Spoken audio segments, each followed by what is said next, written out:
Well, it is Tuesday and time for answering the call. And if you watch the beginning of this newscast, you certainly know that we've seen a string of vacant house and apartment fires in the Shreveport area.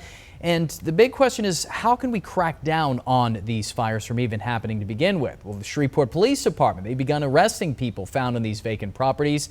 But SFD, the fire department, they have to go out to put them out. So joining us in studio today is Jeffrey Whitty with the Shreveport Fire Department to talk about these fires, who may be at fault, and more importantly, what we can do, all of us, to try to put an end to these. So great to see you, Jeffrey. Thanks a lot for being here with us today. Nice to be back. Thank you. Yeah, and I know it was a busy morning, busy night for you guys as well. So let's just talk about these apartment fires. And first things first, a lot of people want to know who's causing them or what's causing them. Well, when you look at a lot of the, we've had about 30 of these vacant structure fires this year. Wow, this 8 year. at the same complex. Yeah.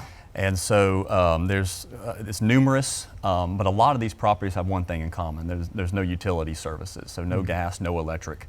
So we have to look at the human element of it. Sure. So most of these fires are incendiary, and that is to say that the fire's ignited in an area or under a circumstance that is a place where fire should not be.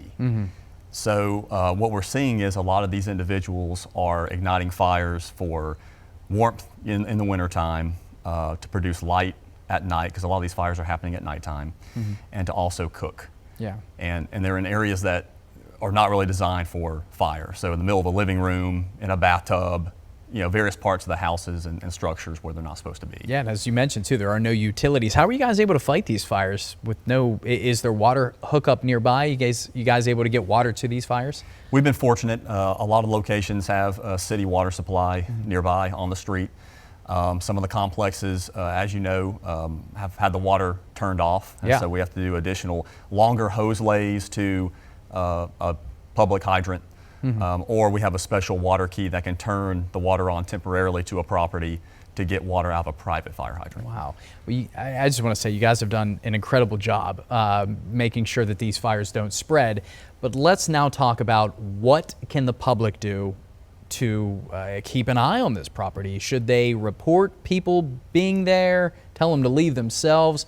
What can we do as a public to cut down on these fires? It's definitely a partnership. Public safety is not just for the fire police department, it's everyone in totality.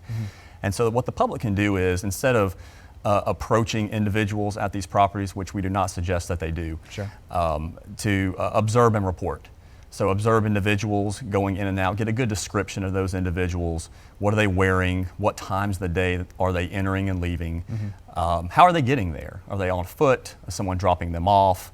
Just provide those details to a non-emergency Shreveport Police Department number. And certainly if you do see a fire actually kindled inside of a structure, that would be a cause to call 911 immediately. Even smoke, probably. Even as smoke, well. yes. Fantastic. Wow, good advice. Well, fire prevention is what he does, and some great tips there that we all can follow to try to cut down on the number of fires we're seeing there. But those numbers are hard to believe. But thank you so much, Jeffrey, for being here. Great advice and something that we'll all keep an eye out for. Thank you, Nate. Keep up the good work at SFD. And if you happen to have a question for this segment, answering the call, you can email us to pressreleases@ktbs.com. Include a portion of your question there in the subject headline, and keep watching every Tuesday as we get those answers for you. And we'll have much more to come here on KTBS 3 News right after this.